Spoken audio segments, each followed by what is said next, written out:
لبيك اللهم لبيك لبيك لا شريك لك لبيك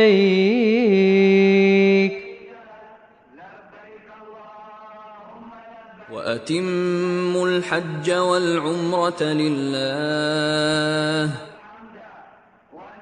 and complete the Hajj and Umrah for Allah.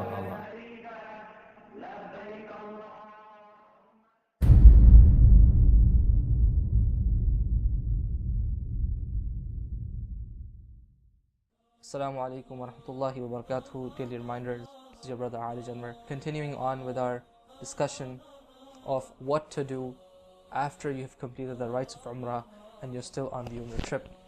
You have about 7 days, about a week or 2 weeks. So what are some good things that we can do to gain a lot of benefit from this trip?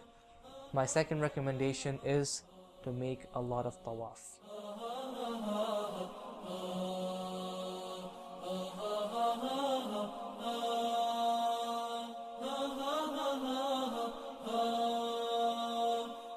Tawaf is an exclusive act of worship. It's only done in one place in the world, and that is around the Kaaba in the Haram in Mecca. And Tawaf is an expression, it's a really beautiful representation of many things.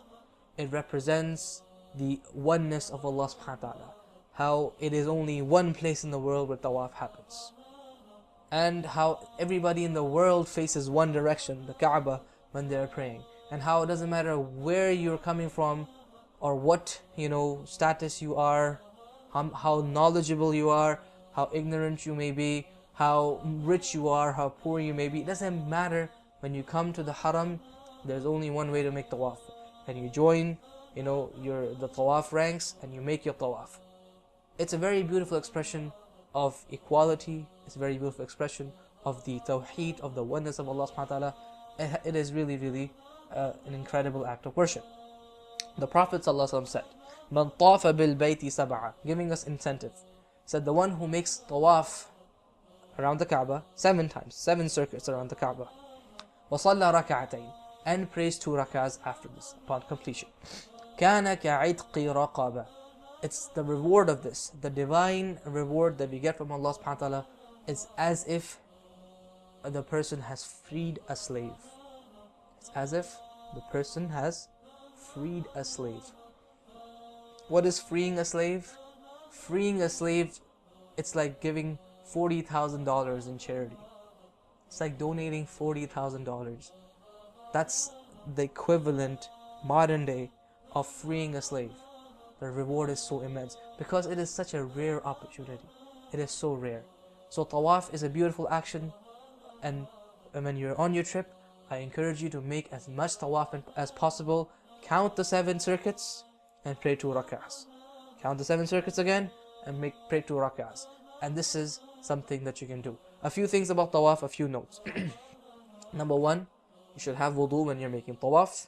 If you lose your wudu in the middle of Tawaf, you can go and make your wudu, come back and join and pick up from where you left off. So I'm making Tawaf, I made 3 circuits and I lost my wudu. I've completed 3 circuits, I'm in my 4th. I go and make my wudu, come back, I start my 4th circuit again and continue on. So just a few pointers about Tawaf. Also, there's nothing specific that's said in Tawaf. You can remember Allah, you can read Quran, you can make dua, you can do whatever you want basically. Just don't talk on the cell phone, don't interrupt other people, don't bump people, don't elbow people, just be nice. And the best thing in fact to do in Tawaf is to make a lot of dua. And we'll talk about dua inshallah in the next video. Jazakumullah khairan for watching so far. Assalamu alaikum wa rahmatullahi wa barakatuh.